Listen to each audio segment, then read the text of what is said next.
Welcome into the Locked On Knicks podcast. Today, I'm lucky enough to be joined by Sixers beat reporter Dan Olinger to discuss what Cam Payne will bring to the New York Knicks as a backup point guard and how the two teams match up after two of the best off seasons in the NBA.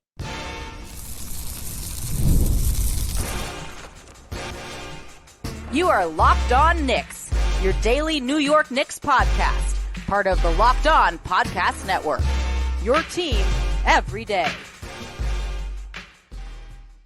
Hey, what's up, guys? You are Locked On Knicks, part of the Locked On Podcast Network, your team every day. I wanted to remind you that today's episode is brought to you by FanDuel. Make every moment more as the playoffs wind down. The sports stop sporting like we want them to. For this summer, FanDuel is hooking up all customers with a boost or a bonus daily. That's right. There's something for everyone every day, all summer long. Visit FanDuel.com to get started. I wanted to thank you for making Locked On Knicks your first listen today and every day. We're now available on all platforms. Seriously, every single one of them. You can watch us on a pond if you have the right technology. Be sure to subscribe on YouTube. Hit that notifications bell to ensure you never miss an episode. Hit that auto download function so you have us in your ears wherever you go, as weird as that sounds, on your favorite podcast platform of choice. But who is shilling for subs? I'm Gavin Schall, your favorite play-by-play broadcaster's favorite play-by-play broadcaster today. Just mentioned, joined by Dan Olinger, a beat writer for the Rights To Ricky Sanchez podcast. We're catching up on Cam Payne. We're catching up on the Sixers. Really fun episode. We get into it right now with Dan. All right, guys, as promised, lucky enough to be joined by Dan Olinger, a writer for the Rights To Ricky Sanchez podcast, a legendary podcast. One of your hosts, Spike, has not been saying nice things about New Yorkers, but that's okay. Dan, welcome into the show. We're going to talk some Cam Payne, but first, you were just telling me you're at Summer League, man. How was it? How are you doing? I'm doing about as well as anyone can do, coming back from Vegas for 4 days, which is probably, one day too many on the max. Anyone should be there. So doing all right. But thanks so much for having me on the show, Gavin. Yeah, I mean, I go out of my way not to read writing about the Sixers. Yours is so good. I check it out every single time I see it. It's fantastic. I was excited to get to talk to you again. And there was a Knicks Sixers. I guess player exchange is strong. It wasn't a trade, but we got Cam Payne, who was a thorn in the Knicks side in that first round playoff series. I don't know if it would be overdoing it to say I'm ecstatic that he's a Knick. My initial reaction was not necessarily confusion, because I mean, you probably saw this watching the Knicks in that series. They do need a desperate point guard. Deuce McBride, a desperate point guard. That's not good. A backup point guard. Deuce McBride is a really good player. He is not a point guard.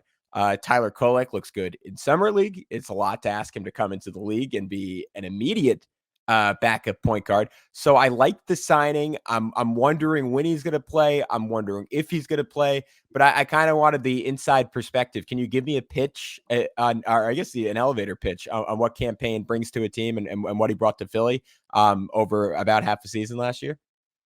Yeah, so they got Cam basically right at the trade deadline. And I don't think most people were expecting much because Pat Bev had actually been pretty good for the Sixers for most of the season. And Cam Payne, I know, was pretty much struggling in Milwaukee at first. So he did not come in with a lot of expectations, but immediately had some good games, had a lot of games where he hit 4 or 5 threes. He was pretty solid in the rotation, but he could be a little up and down there. Like my whole thing with him is I think I had a graph at one point where he was alternating wildly between games where he had 2 points and games where he had 20 points. Like Cam was very much someone where within the first 3 minutes he got in a game, you could tell if he had it or not. And if he had it, sometimes they up his minutes to 20 to 25. If he didn't, he played about 4 minutes and that was done. And he was affected by it when they brought in Kyle Lowry, who maybe didn't have quite the scoring upside that Cam did, but was a much, much, much more consistent presence, especially on defense. And they kind of, especially as a playmaker for another CEO. Cam Payne did a pretty solid job as a passer, can read kickouts.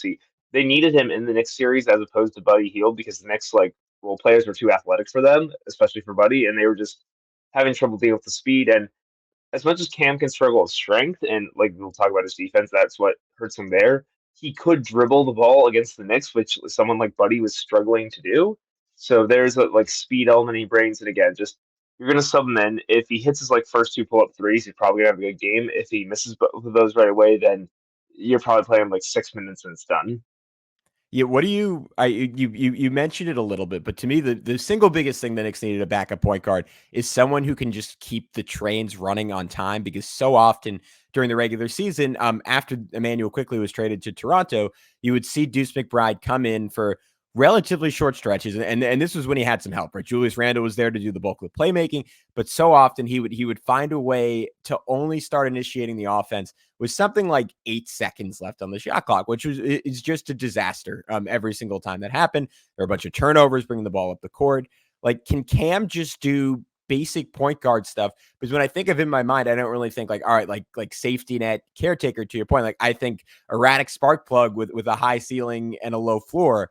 And that was maybe my only confusion, except for the fact that at the price point, like he was almost like just probably the best player you were going to get on a 1 year, $3 million deal. But like, can he do that? Is that what Philly required out of him, or because of Embiid was his role a little bit different? I mean, when it was just him on the court, like when he was with Maxey and Kyle Lowry, mainly with Maxey more, it was a little bit different. Didn't want him to be like the only one bringing the ball up. Obviously, you'd let Maxey do that some, but also he could like kind of relieve him of some of those duties. I mean, Cam's not a black hole, like a passer too erratic. He could run a pick and roll. He can find a roller. He can make some quick out passes, occasional lob. He will call a number on floaters a lot, and his floater's pretty solid to be fair. Um, it's a thing where it's not that he doesn't pass or like won't keep like the offense running, but a lot of it does then run through Cam. He was a pretty good off ball shooter from this point. Like when they kicked out to him in corner threes, he usually knock him down. Like he does have some value as an off ball player just because he is very quick to shoot a catch and shoot three and he can hit them. He will have since his form is so weird, like the kind of facing sideways form was kind of heaved from the left side of his body. He will occasionally have a miss that's like 3 feet to the left. Like he is a good shooter. It's just his misses look really, really bad usually. But I mean, I think he could keep like you said, keep the wheels turning on offense. Just he'll definitely have to. You're gonna have to live with a few shots where like I don't know why Cam is trying to call his number this much, but generally, he was a pretty helpful offensive player for them for the most part. Like I did. No point did it feel like the reason the Sixers weren't playing Cam is they didn't think he could bring in offense. Like I think they generally trusted that. Okay, and you hinted at this a little bit, but defensively, like how destructive is he? And I guess like I thought he was fine for the most part, to your point, against the Knicks on that end of the floor. But I guess that is what I'm hinting at, because I think in the regular season it just won't matter that much, because the way the Knicks are going to balance their lineups, I'd be surprised if you had substantial minutes without one of Mikal Bridges and OG Anunoby on the floor. They are hopefully going to find a way to bring in another solid defensive center to really insulate those backup units. And I think that is one of my bigger concerns about Isaiah Hartenstein leaving, that we haven't really gotten into much on this show. But the idea that they, at their best, they had 48 minutes of rim protection, they had 48 minutes of great defense, and without having that, having a weakness at the point of attack, I think looms a little bit larger for the Knicks. Like, how do you think he holds up defensively? He's not a good defender. I mean, he's probably just too small and mainly too skinny. Like just when you're as thin as Cam is, you can pretty much get driven by anyone. And obviously, if you ever get switched onto someone who's like 6'8" and up, they just go flash to the post and he's pretty much done. I mean, he competes on that end, but I don't know if it makes that much of a difference. Like, it's just hard for him to be much more defensive and get like an occasional steal because he's quick and like apply some fake ball pressure. Like, you generally want him guarding the worst offensive player on the other team if possible. That's probably what the best he should do. Just anyone else is small. I mean, it's hard to say that. The thing is, it all depends on what your other defenders are. It's like with a small defender like him, unless the other team is like really potent offensively, like he didn't kill the Sixers too much on that end because the Sixers have dealt with bad guard defenders and bad like small defenders for years. Because if their whole philosophy for a decade now is just funnel everything to Embiid and he cleans it all up. I mean, you just have a 7-foot giant back there who like no one ever wants to shoot layups against. So it just fixes everything. Obviously, I mean, like, I think Embiid's a better defender than Mitch Rob, but I think Mitch Rob's obviously pretty good. But then, like you said, it probably gets into the mix with Hartenstein gone now and Mitch Rob having injury concerns. I definitely could see like a problem situation if, say, Mitch Rob gets hurt and you're playing Cam Payne, and now you don't have as much faith in defensive centers behind you, and then it's like that could be a glaring problem. Like it's not going to be like a single thing that takes Knicks down, or probably take the Knicks down is too strong, but it's like Cam's defense won't like be such an overwhelmingly bad issue unless there are other players who have gone down or are out of the lineup for whatever reason, and then it becomes more once he has to step up and roll, that becomes a more glaring issue. Yeah, and obviously that's something you're familiar with. I'm familiar with. The Knicks are familiar with after the way last year's playoffs went. I still think he will be, come playoff time, more of a break in case of emergency option, and I think they are probably pushing Deuce McBride in every way humanly possible to develop those point guard skills, that he could be the guy, and he is obviously not a weakness on that end of the floor, and the Knicks are going to continue to look for rim protection. I think in some form or fashion they will address it. The question is, do you get a high-level guy like Walker Kessler or more of a stopgap ultimately? And that is probably going to shape their championship ceiling to some extent or another. All right, guys, we'll be back with Dan in just a sec to discuss how much better did the Sixers get? Are they actually better than the Knicks now? I don't think so, but we'll talk about it next on Locked On Knicks. But first, we want to tell you about our good friends over at FanDuel. I love sports. I love them so much, I never want them to stop. But as the playoffs wind down, we get fewer games, and the sports aren't sportsing like I want them to. But FanDuel lets me keep the sports going whenever I want. All I have to do is open the app and dream up bets anytime I'm in the mood. Again, this summer, FanDuel is hooking up all customers with a boost or a bonus daily. That's right. There's something for everyone every day, all summer long.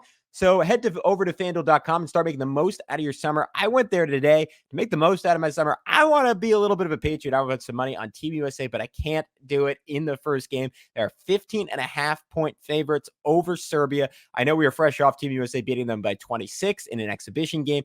International teams are famous for not showing much in games that don't matter. It could be argued that that first game still doesn't matter, but I think Serbia is going to play a little bit harder. They're going to have Bojan Bogdanovic back. I think it is going to be a close game that Team USA wins by more like 10 than 15 points. If you want to join me, again, the website is FanDuel.com. FanDuel, official sports betting partner of Major League Baseball.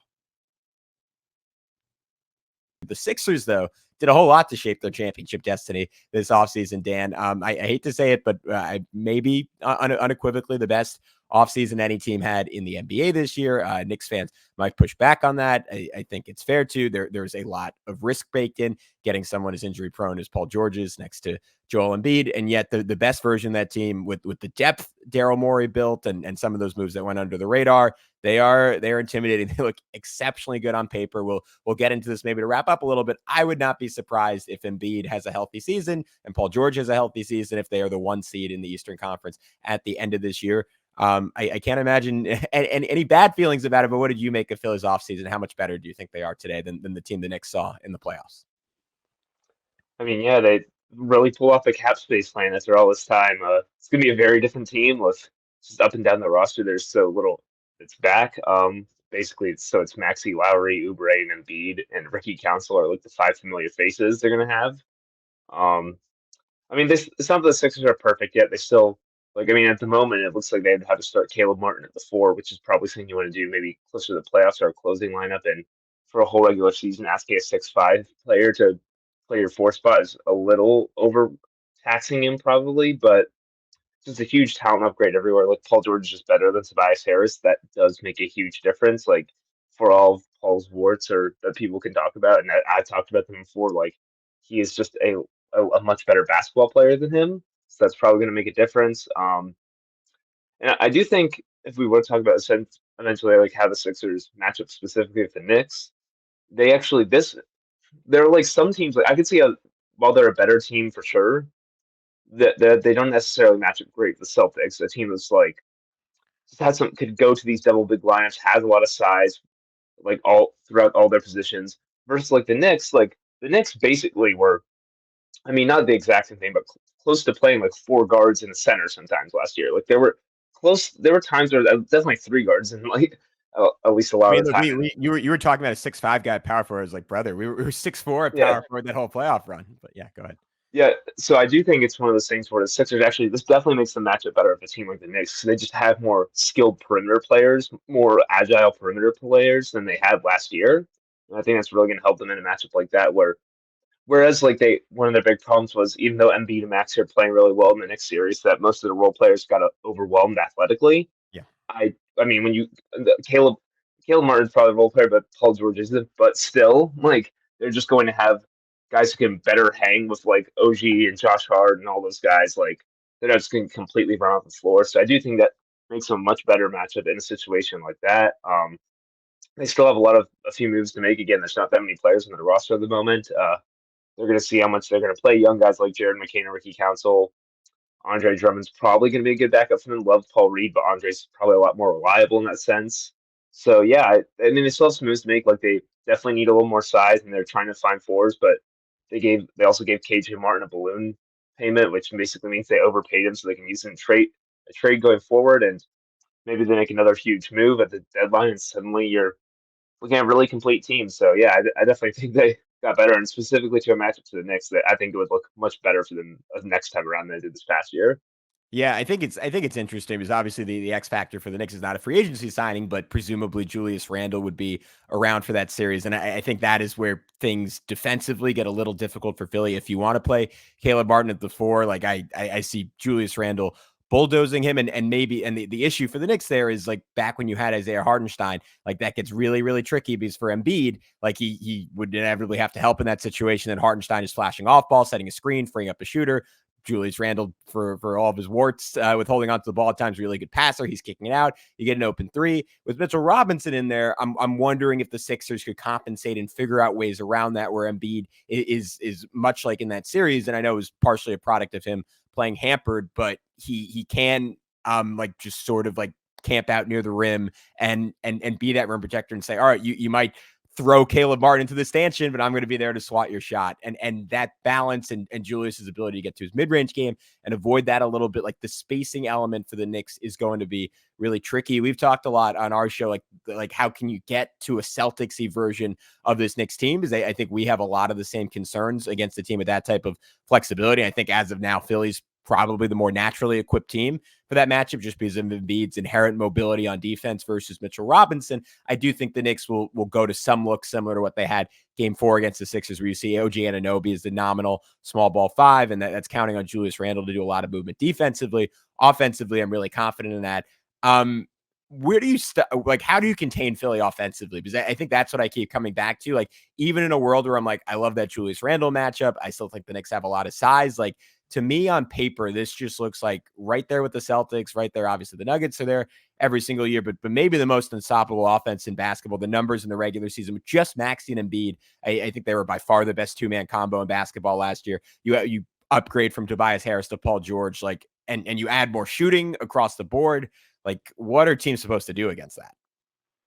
Yeah, I definitely have more concerns about them defensively, just with basically not having a secondary rim protector next to Embiid and a little bit lacking size. I think it'll be fine on the point of attack, but just on the interior, like the second efforts after Joel has to contain, like I think they'll have some troubles there if this is going to be their starting lineup.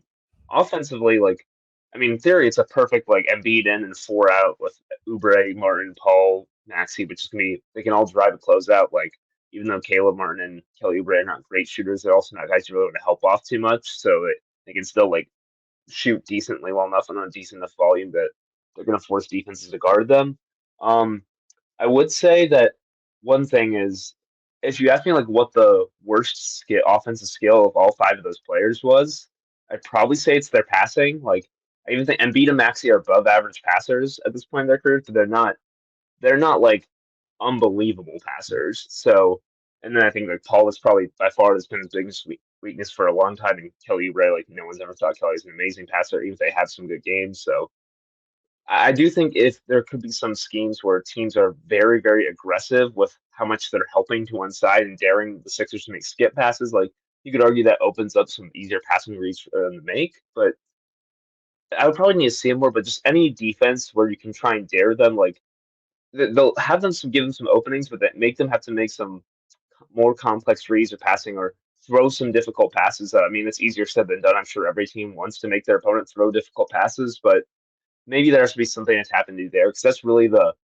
that's like the one downfall I can see for them. So like they're gonna have they're gonna have plenty of guys who can get their own shot. They're gonna have plenty of just perimeter shooting. And like the big upgrade, I think a lot of guys will be able to drive closeouts really well, which they couldn't always do last year. So really, it's just is there not going to be enough passing between the 5 of them to really connect it all? It's probably the only thing I could say, but that's basically the only like fear I have of them offensively. Much more of like my concerns are what they do on defense. This is a hyper specific question that I didn't prep you on, so no worries if you don't have an answer off the dome. But what do you think of the Mikal, Bridges, Tyrese Maxey lineup? Because I think I've heard people like specifically reference that as something they're excited about from a Knicks perspective about that acquisition, because last year the Knicks start that series with Anunoby guarding Maxey. He does, I think it was like overblown, like that he did a particularly poor job on Maxey. It's just extraordinarily difficult for a built 6'8" guy to guard maybe the quickest player in the league. And of course, Maxey just in general, like as much as Embiid, like if not more so, like he was the guy who just murdered the Knicks and who I walked out of that series being like, God damn, that guy is insanely freaking good. And I'm wondering if Bridges, who gives you a little bit more length, obviously one of the better screen navigators, 6'6" or above in the NBA, if not like the best, maybe at that particular skill. And then you still get the ability to put Anunoby off the ball. That a move I think saved the Knicks in some ways in that series with his ability to fly in, give you secondary rim protection. You hope you have Mitchell Robinson for as many minutes as possible in that series. Do you think that changes things defensively at all for the Knicks against Philly? I definitely think that it makes a lot of sense. Like OG did a really good job defending Embiid for the most part because OG is really strong, can kind of hold up there just physically, like doesn't back down from anyone. So I do think OG is much more equipped to slide down the positional spectrum for guys he's guarding versus Mikal is. I mean, you saw Kelly Oubre, like for the Sixers, was guarding Brunson a lot, and as much as Brunson scored in the last 4 games, like Kelly did make him work for it and gave him a lot of problems in the first 2 games because one of those like skinnier, lankier guys, like they can kind of like bother like smaller point of attack ball handlers, and that's probably what Mikal is too. So yeah, it make a lot of sense to me off the top of my head that Mikal would guard Maxey, and you have OG maybe battling someone like Embiid inside in some lineups, or with someone like a 5 roaming the off a weak shooter like Kelly Oubre trying to rim protect. I do think that there's something to Maxey's never really bothered too much by one defender versus you saw in game 6 when the Knicks just said, okay, we are trapping him, like get it out of his hands and again dare him to pass, which is probably, even though he became a much better passer of the year, his weakest skill, just because he is pretty small for the most part still. It's hard for him to see certain passes. It also didn't help that the Sixers offense was having its own problems with spacing and guys who the Knicks just didn't respect and couldn't really make them pay, which is usually everyone but Embiid on the floor during that series. So could be different this year, but while Mikal, I think makes a lot more sense, or maybe not makes a lot more sense, but definitely has like the more ideal body type to guard Maxey than maybe someone like OG versus OG being a better guy for bigs. I do think ultimately like the Knicks' best strategy towards defending Maxey or someone like that in the series is just with their team's the pick and roll scheme and like sending a lot of like bodies at him and trying to get out of his hands and make him do stuff he doesn't want to do. Yeah, it's a great call, and who knows if it'll happen. It almost feels, even though the Knicks Heat series did not happen last year, I remember just thinking like coming off that series, it felt like an inevitability those teams were going to see each other again. I kind of just have that same inkling about the Sixers. Who knows if it's right, but it just sort of feels like it would be right for the teams to get another shot at each other. And it was such like just like stylistically interesting series. Some of the stuff Nick Nurse did defensively was like just fun as a basketball fan, even though it bothered me as someone who wanted the Knicks to win. I would really be looking forward to, because both coaches now just have just such a depth of options to deploy. I think it would be a lot of fun. But Dan, let's wrap up on this. Like, how do you think the Sixers are going to approach the regular season as a layman who is not involved in Philly world on a day-to-day basis? I, for years, have been advocating for, and this year, not because of any intentionality, but just because it happened that way. They sort of did this, like, I would never play Embiid more than 55 games. I would essentially put him on ice and maybe start ramping him up the last maybe 8 games was a little bit too short, but 12 games of the year, like just anything possible to make sure that guy's healthy, like not care what seed they get. Incidentally, that happened last year, kind of backfired on them, but maybe that was just because Embiid wasn't 100% healthy and it would have been a different story. Otherwise, this year you have Paul George, you have more depth. To me, like if this is their goal, like they have an excellent shot at going out and trying to get a 1 seed. I think the Knicks with Hartenstein, and of course the biggest caveat, Kristaps Porzingis' injury, and if he ends up missing the first 3 months of the season, I would have said the Knicks would have had a great shot at that. I think there's more stuff to figure out without Hartenstein on the roster, because I think they're going to have some issues with offensive flow. They have some issues finding the right lineups early on in the year. I think Philly, again, as long as the health is there, They're going to click into place very quickly. Boston is more than capable of winning the East certainly in the regular season without Porzingis. They had such a cushion last year. What do you think of that race? How do you think Philly approaches it? Like, what is their urgency to get a great seed in this year? I mean, yeah, the Sixers have always understood that Embiid has a pretty hard cap in the number of games he can play. He had been missing games before the big injury in January last year. And yeah, I think people would agree. I feel like every Sixers fan would agree. Embiid should not be playing 70 games would be the absolute ceiling. Probably they want him to play, not any more than that. And you saw the problem. It can't be 39 to 40 games because the Sixers were pretty awful when they were a below 500 team by a good bit when Embiid didn't play.